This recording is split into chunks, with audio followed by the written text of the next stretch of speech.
This is the Greg Bedard Patriots Podcast with Nick Cattles.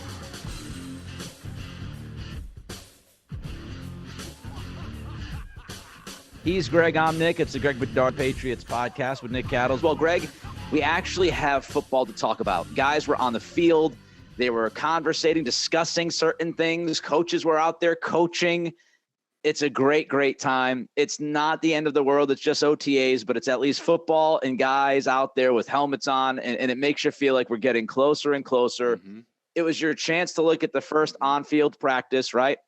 And to get a feel for this football team about at least where they're starting from. So let's start here for us. The offensive coaching mechanisms. Everybody's talking about the coaching staff. How is this offense going to work? Who's going to be communicating plays to Mac Jones during games? What did you see first time out? Yeah, so what we saw basically went like this. Joe Judge is clearly the quarterback's coach. Hard to tell whether he even has an assistant in that. There are a couple of guys I did not recognize on the field. Of course, not only did the Patriots lose their offensive coordinator / QB coach, Josh McDaniels, they lost their in-title quarterback coach, Bo Hardegree, to the Raiders as well. So I'm sure Judge has somebody helping him, but I didn't readily recognize this guy. And so he's clearly in charge of the quarterbacks. Matt Patricia is clearly in charge of the offensive line, and I would say more run game stuff. Also saw Joe Judge involved with the running backs and wide receivers a little bit on some drills. When it came to play calling, yes, mini camp plays, as Bill Belichick liked to say the other day. Yes, actual plays have to be called during minicamp at times, for them to actually execute. At first, it was Joe Judge was calling the plays. Basically, he was relaying them into the ear hole of the quarterback, off of a sheet of paper. This is a little different than what we've seen in years past because Josh McDaniels does almost everything on the headset. Or, he has a walkie-talkie to the speaker in the quarterback's helmet. I wouldn't see why you wouldn't do it that way, considering you'll do it that way during the season. So it's good just prep the whole time. But this Patriots staff has done it differently. Joe Judge was in the quarterback's ears to start. Then it was Matt Patricia's turn to call the plays more in the run game, deceptive periods, screens, things like that. And then when it came to 11-on-11, more team, it was one William Steven Belichick getting into the ear of the quarterbacks. Now, do I think this was the plan all along? I'm not exactly sure about that. I can't know at all. But I will say I got the sense during the practice, and I could be way off on this. I got the sense that there was a little bit of frustration with the offense on Belichick's part because it was really sloppy early. And I would say the mechanisms of it, just like the amount of time between plays, there was a stretch where there was a fumbled snap, false start. Belichick sent them for a lap. It was uneven, and I think at some point in time there were more than a few false starts. At some point in time, I thought Belichick basically said, like, I'm doing this. There was one point where Matt Patricia came over to say something to Belichick, and Belichick was basically like, "Get the F out of here! Like I'm calling the plays here." And so look, it's the first time out, first time we've seen them. It was their first OTA practice because they switched our access from it was supposed to be the third day, now was the first day, and so first day of school type of thing. I'm not going to overreact one way or the other. But I would say that it looks like, it's a work in progress, what they're doing on the offensive side of the ball, which we all figured. Yeah, it's going to be fascinating to see, like, if Belichick feels that way. Again, you said you could be totally off, but if it was kind of the slow start and Belichick stepped in, is that going to be a situation? If these guys don't get it cranking quick enough for Belichick, is Belichick going to say, I'm going to have to call the plays? Well, Nick, it's interesting you bring that up. Is he going to be tired of it? Yeah, it's interesting you bring that up because I was just thinking about this and about something that I need to write at some point in time. But, I think you could make the argument that this is one of Belichick's biggest risks in terms of his career. And I think that, we're talking, I mean, he's so far out there on a limb on this, because I was just thinking about it. Yeah. This whole league, people can say oh, well, Bill called plays in Cleveland. That was 30 years ago. It was 30 years ago. And I was just thinking about how it's totally Belichick and the Patriots, that the NFL has become so offensive. There's so many offensive head coaches in the league now. Everybody wants points. It's all geared around the offense. The wide receivers are getting paid now. All these things. And, of course, Belichick goes in the other direction. He says, all right, fine. You want your Sean McVays and Kyle Shanahan's and all that stuff?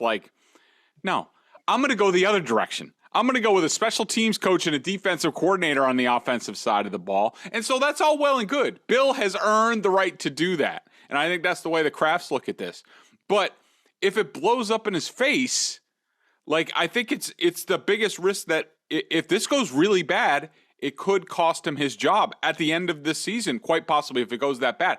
So in terms of Belichick, hell yeah, I think he's going to step in. If this does not look good, and I don't think he's waiting until halfway point of the season like the Dallas game last year on defense. I think we're talking very, very early, first, maybe fourth or fifth game of the season, where if it looks that bad, I think Bill's going to take it completely over. He's going to run the show, and I'm sort of waiting for that to happen because I think ultimately that's the best path for this team, but we'll see. I want people to pay close attention to what I'm going to say because some people might kind of misinterpret what I'm going to say. So let me start with this. Good luck with that. I've been critical of the approach. I've been critical with the approach of the coaching staff in this offseason. I tweeted this week, I do think we've reached the point of okay, let's just see if this thing works because we've talked about how it could not work, and let's see if it works.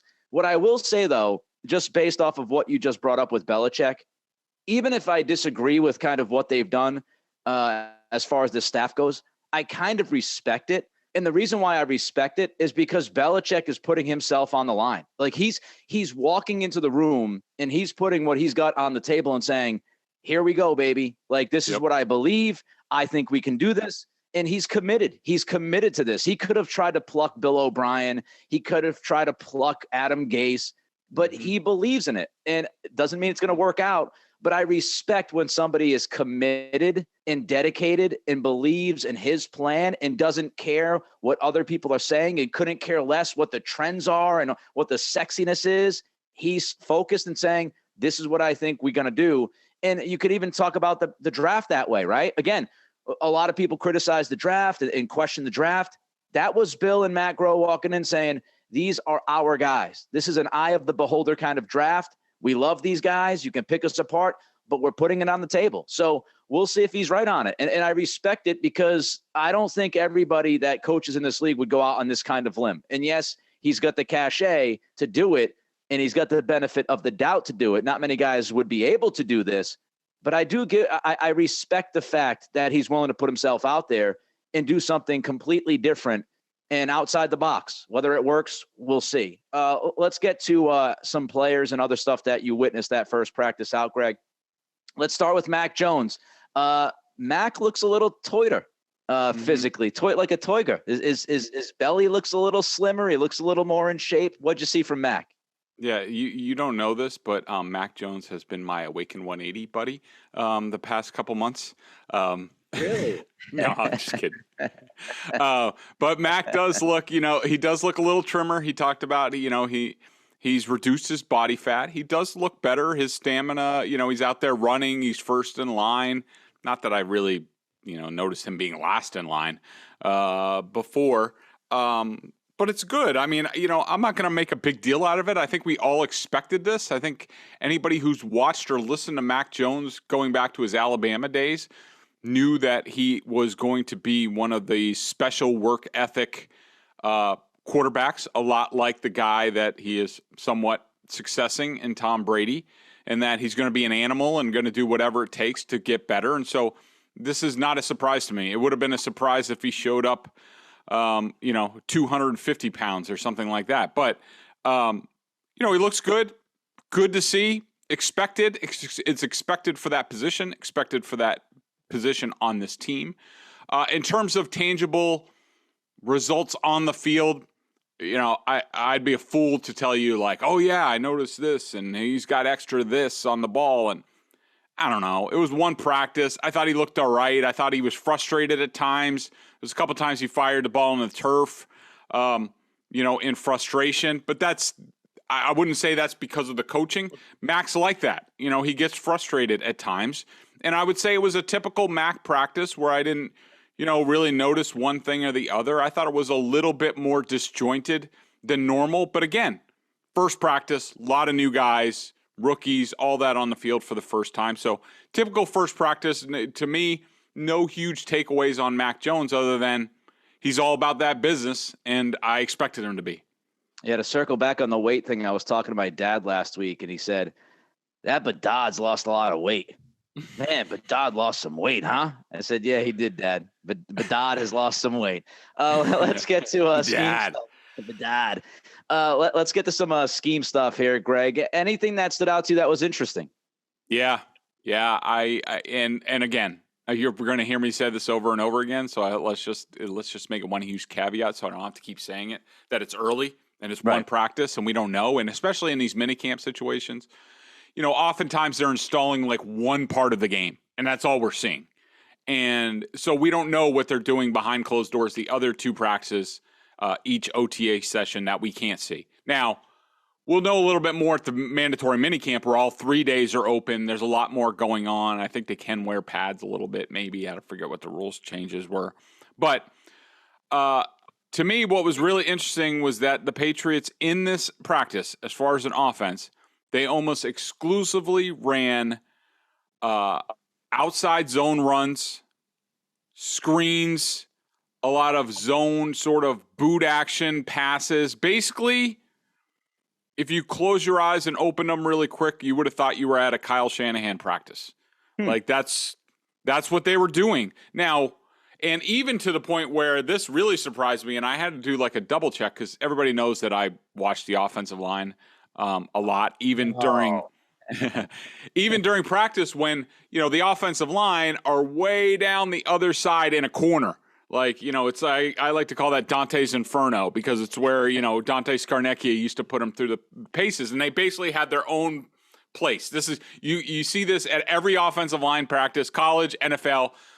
They stick them in a corner, say, go get your work done, big boys. That's why they call the mushroom is the emblem, the symbol for the coaches of offensive line clinic. Because, with mushrooms, what's it called? Feed them shit and keep them in the dark. That's what they do with offensive linemen. So they're down there, and I'm watching through my binoculars, and they have these boards. Oftentimes with offensive line, you do a board progression where it's like, it's basically footwork. It's taking proper angles. Well, they had these boards going diagonal to the point where the guys are, moving about 3 feet beyond the line of scrimmage. And to me, that is a classic outside zone running scheme drill that you would see. And I don't think I've ever seen that with the Patriots. Now, again, we don't know the significance of it. It could just be, and the Patriots run zone stuff. They run zone. Their staple passing play, bang action.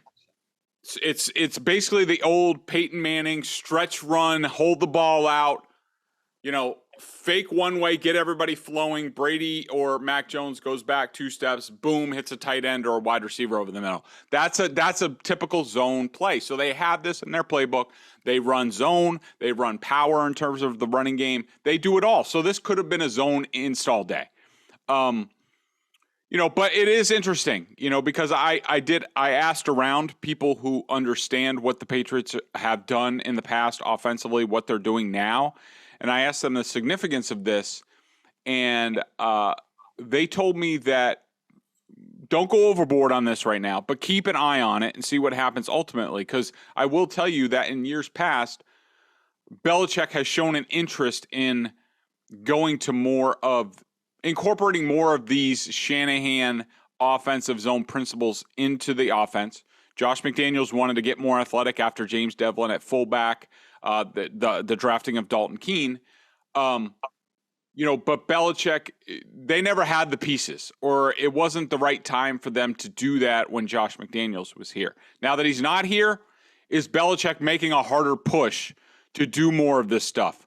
We shall see. And then the other question that this leads into, do they have the personnel to really run this in terms of their wide receivers and things like that? I think not. But, we'll see. I think that most of their wide receivers are traditional downfield guys. Bourne's played in the Shanahan offense, so we know he can do some of it. Is that his forte? I don't know. But it leads to a bunch of interesting questions down the line if they're still doing a lot of this stuff at mandatory minicamp. I don't know if anybody else is feeling this way, and I don't care if anybody else is feeling this way. But I am so intrigued by this season. And I know, look. Yeah. I don't think they're winning 13 games. I don't think they're winning 14 games. I don't think they're going to win the division as of right now. Of course, it's really early, and who knows what happens, blah, blah, blah. But I'm so intrigued because, for a long time, look, grew up in New England. I spent, the vast majority of my life, 30 plus years in New England. I worked in Boston on radio for both radio stations. I've done this pod with you for, a couple of years. And I'm not going to say it's boring, right? Because winning is never boring. But you knew the plan. Like, everything was predictable. You knew the offense. You knew who the quarterback was. You knew who the surrounding parts were. You knew what they were going to do mostly defensively. You knew the offense. You could predict some of the plays. Yeah. And so this is so intriguing to me. Like, I think, to me, that part of this is fun. Like, who's going to be calling the plays? What is this offense going to look like? They're moving away from the fullback position, according to Jakob Johnson. And by their moves, it seems like they're moving away from a more traditional fullback position. They've gotten quicker on defense, and it looks like they might be changing some things. We'll get to that in a minute. Defensively, I just think it's so there are so many questions that still need to be answered. To watch this all kind of come together, to me as a football fan and a nerd, is fascinating. Like, I want to see how much is there going to be change? Is this just us pumping tires and talking ourselves to death because it's the off season? Or is there going to be things that are tangible that we look and go, oh, that's different. Oh, that, that's a change. Like, Belichick saw some, like, I think a lot of people have been asking him to evolve. A lot of people have been saying, oh, when are they going to get away from like that, the same old? And it seems to me that they're at least making an effort to take steps towards evolving and changing some things. I don't think it's a dramatic overhaul, but I find it to be intriguing to see where this team goes and how it comes together. That to me is fun. That to me is you watch and you learn instead of, all right, here it comes, here, like you said, here comes this play, this is what they're going to run here comes a bubble screen on 2nd and 14, because that's what they do. And it's 3rd and 1, and here comes, Bolden up the middle, or somebody up the middle, because Josh wants to run it 3rd and short up the middle, all those kinds of things. It's just intriguing to me. Let's talk about defensively. Josh Uche, his usage in the first day kind of stood out to you, Greg. What'd you see from Uche? Where was he standing? What was he doing? Yeah. Now, one caveat with this, because Matthew Judon wasn't there. Ronnie Perkins was not out there. He's still coming back from injury or what have you. So they were limited in terms of the number of guys they had on the edge. But I will say that Josh Uche was second team inside linebacker and also playing on the edge. I mean, we talked last week about Steve Belichick talking up Josh Uche and, how he's a big piece of the puzzle, and we didn't know exactly what that looks like. If this first practice is any indication, then you're looking at the next sort of Dante Hightower sort of combo linebacker, where it's the first 2 downs inside, if he's deemed to be one of the starters. Right now he's not starting inside, and then he moves down to the edge. So, I can't remember a young guy outside of Dante Hightower. And look, calling Josh Uche young is a little bit disingenuous, because it's his 3rd season. He's been around, but he hasn't played a lot. So that's the way I look at it in terms of a young guy. He hasn't played a lot. He's had injuries. Right. He's had other things. But for them to say, Yeah, we're comfortable with you doing both of these things and practicing this way. To me, it shows that they like what they see out of him, and they're putting more on his plate. How that ultimately shapes up at the end of the day, we'll have to see. We talk about guys in their second year with this team, whether it's the draft class from last year or the free agents they brought in. And I think sometimes we overlook the COVID part of this. And I remember back in 2020 where we're talking about all this kind of stuff. And I remember saying, who knows what these rookies are going to look like, because it's such a weird situation. And I wonder if Belichick and the coaching staff feel the same way. Like, 2020 wasn't quite a full season for that rookie class. It was just really weird. And so maybe they look at Uche as like it's his third year, but maybe it's kind of a bridge between the second and third year. And maybe we think he's going to pop this season because his rookie season was so strange what happened that year. I just wonder if we always talk about the second year guys. Maybe some of these third year guys pop because of what 2020 was, which was just outrageous. Let's look at linebackers and cornerbacks, Greg. As you put it in the notes, some curious combinations there. What are you talking about? Yeah, so the starters at linebacker were Juwan Bentley and Raekwon McMillan. McMillan's a guy that we've talked up a few times when it came to the pre-draft, the people saying they need linebackers, and I'm like, they were really happy with Raekwon McMillan last year, and he looked to have a very big role in this defense before he got hurt. And so it looks like he's picked up where he left off. We have not seen a lot of Cam McGrone yet, so we don't know how things are going to be impacted. But it's interesting. Of course, it's not a surprise that Bentley's out there first, and then you had Uche and Mac Wilson. Yes, Mac Wilson were the second team linebackers. So, interesting. I don't know what to take out of that, one positive or negative. I think it's just where they're starting, and then they're sort of going to mix and match, and we'll have to see how McGrone fits into that, because that's, four pretty good guys. And then at cornerback, their first unit was interesting. Malcolm Butler and Terrence Mitchell on the outside, Jonathan Jones' slot. Second team was Jonathan Jones and I just had it. Jonathan Jones, Sean Wade was in the slot, and Jack Jones, the rookie, was the other boundary corner on sort of the second team. Now, Marcus Jones didn't do a whole lot coming back from shoulder surgery in this practice, so we don't know ultimately where he fits. Juwan Williams got some looks in that group at times during practice, but that's pretty much the top six that they went with. All right, so let's do some quick hit Q&A here off the practice. You mentioned you watched the offensive line. I like the mushroom thing. I'm going to use that a lot moving forward. One guy that wasn't out there, Greg, was Isaiah Wynn. What does that mean for Wynn? What did that mean for the offensive line, at least for this one practice? Yeah, I mean, look, we don't know the circumstances. He could have had a legit personal thing or whatnot. I'll just say this. I hope he has a legit excuse. I hope this is just not him. Like last year being like, I don't think I'm going to show up a whole lot in the offseason, because it did not go well for him last year. He got off to a slow start. He was a little bit out of shape to start training camp, never caught up. He was part of the reason why the offensive line was so crappy for about half the season, and that did not go over well with the coaches. So if this is part of the same plan, it's a bad plan for him. And related to that, because Wynn wasn't there, they decided to move Trent Brown over to the left tackle. That's the first time I've seen Trent Brown at left tackle in a very long time here. Maybe his first go-around with the Patriots. I don't know. He might have taken a snap or two last year during training camp there, but it wasn't a lot.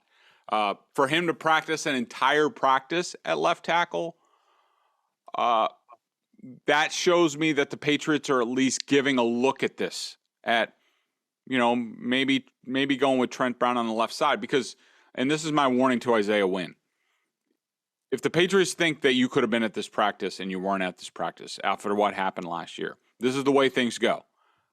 Just to warn you. Look, let's just state for the record that Isaiah Wynn is getting $10 million guaranteed this year because the Patriots picked up his fifth-year option over a year ago. So they picked up his option.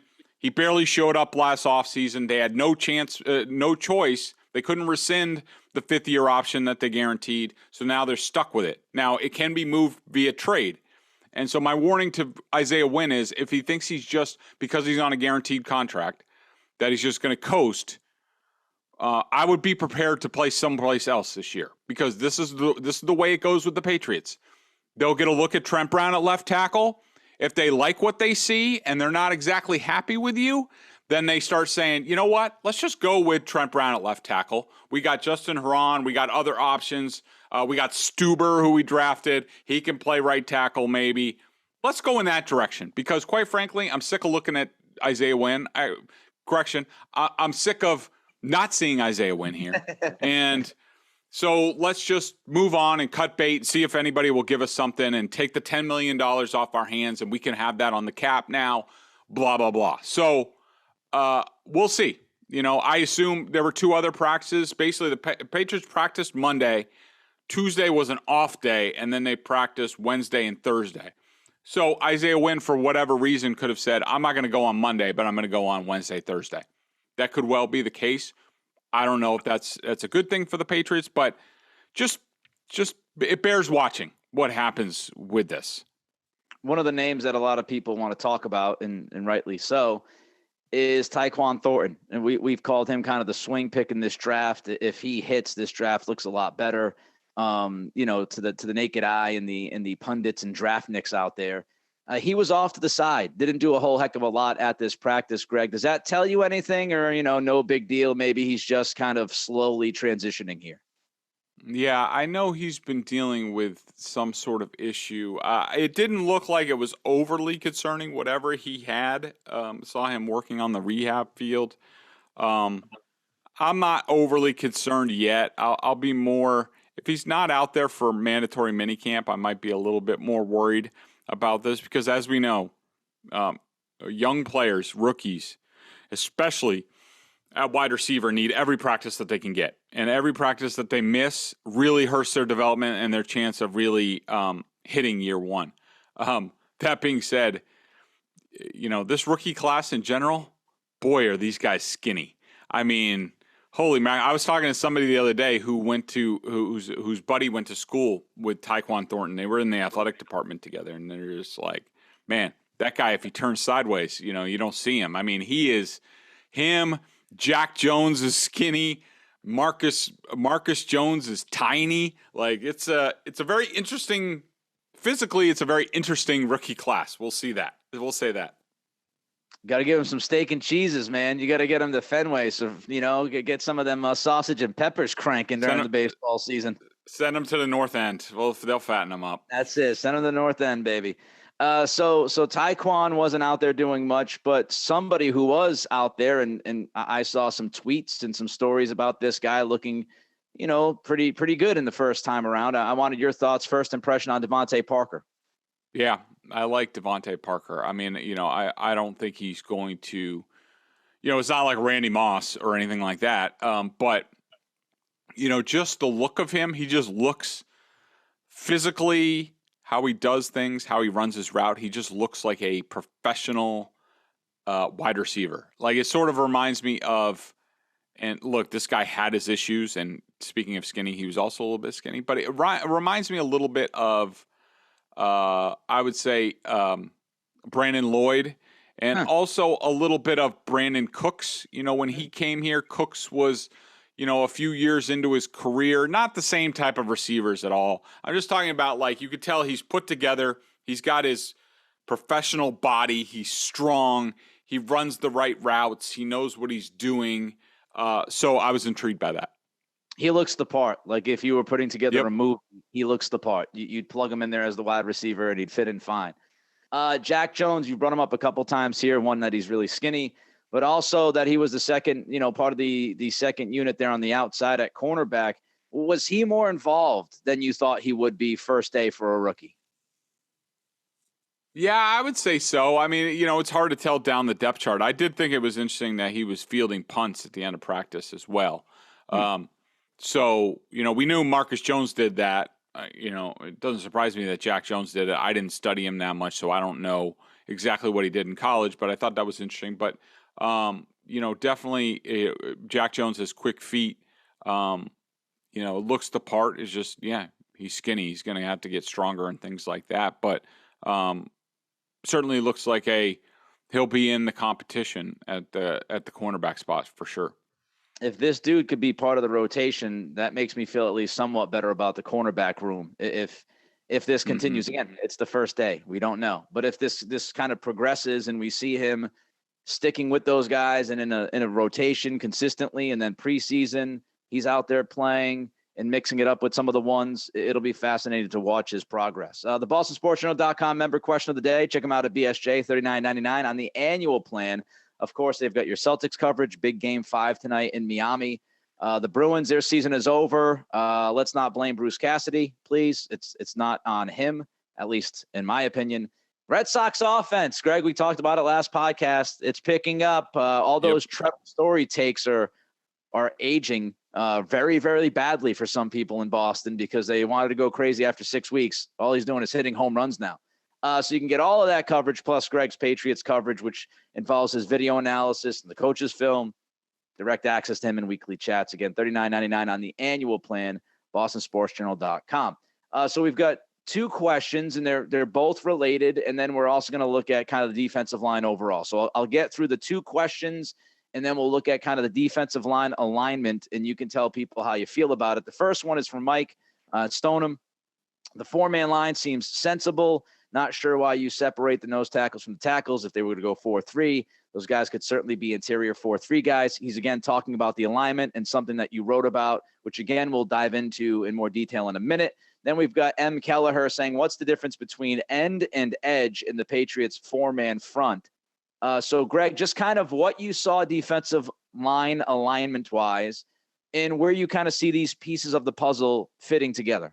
Yeah, so basically what we saw the other day, and again, they were missing a bunch of edge guys, so we don't know if this is truly where they're going. Just going off what we saw, basically what you saw was the Patriots were running a 4-man line sort of in the old school Parcells, Pete Carroll, that sort of scheme where, you have a Leo on the end. That's like an edge guy. So basically you have 3 down linemen and then a tweener edge guy, the Leo.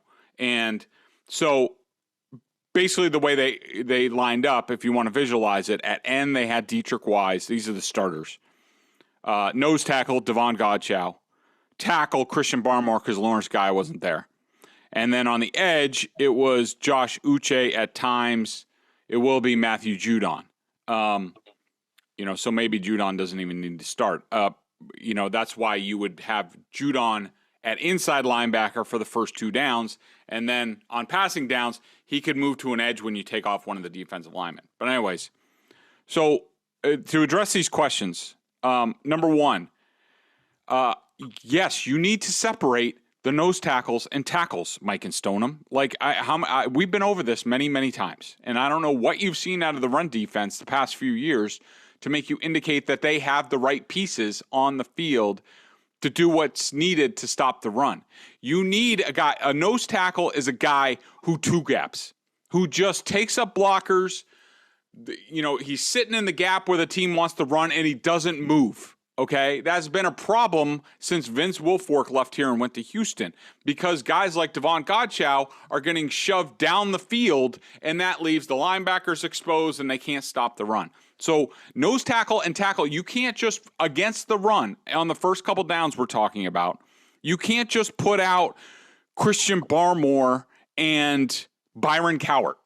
Like, those are 2, because Mike wants to say that those guys are interchangeable. They're not. All these guys are interchangeable on the inside. They're not. Those 2 guys are pass rush first, sub sort of 3 techniques, which they're on the outside shoulder of the guard. They want to rush. Think Warren Sapp, that type of guy. That's a 3 technique classic. Like, you can't have 2-3 techniques inside. You need a guy who can take up double teams, a nose tackle, and then you need a regular tackle. Those are what you need to do. So yes, you have to separate them. And the other question, what's the difference between end and edge? End is really, it's a bigger guy oftentimes he's on the weak side of the formation. So the weak side of the formation, it has no tight end. The strong side has a tight end. The guy on the end is on the weak side. He's often lined up head up against an offensive tackle. So you need a guy bigger, stronger, longer arms like a Dietrich Wise or a Henry Anderson to hold up against those guys. On the other side, you go with more the Matthew Judon outside linebacker type that that play up against. They would play up against tight ends who are on that side, so they can handle them. That's a mismatch over there. So there's a reason why you do these things. There's a reason why all these positions are different. You know, we'll see. I mean, I'm not crazy about this alignment. I'm not crazy about Dietrich Wise. I don't know how many more years I have to say this. I'm not crazy about him starting and being on the edge by himself. I don't think he's good enough there. I think he's soft there. And, of course, this is all going to come down to Devon Godchaux. Can he be better in year 2, hold up to double teams, and be the guy that they're paying a lot of money for to be a real deal nose tackle because they have nothing else behind him? We talked about this in the draft process. We talked up Travis Jones. We talked up Jordan Davis. Why? Because they don't have anything other than Devon Godchaux. And all they have is Carl Davis and Daniel Ekalawe and Bill Murray. They don't have any other options. It's all on Devon Godchaux, and this defense doesn't work if he is not better this year. Akeem Hicks is still out there and available last time I checked. Wouldn't mind it. Again, he's another year 2 guy. Year 2 guys, and even year 3 guys at rookie class. The Patriots are hoping, expecting a jump. And if they make that jump, this team, I think, will be better than people think. How much better? We'll have to wait and see. He's Greg. I'm Nick. It's the Greg Bedard Patriots Podcast with Nick Cattles. Everybody, enjoy the holiday weekend. Be good, be safe, have some fun. We'll be back with you next week. Until then, see you.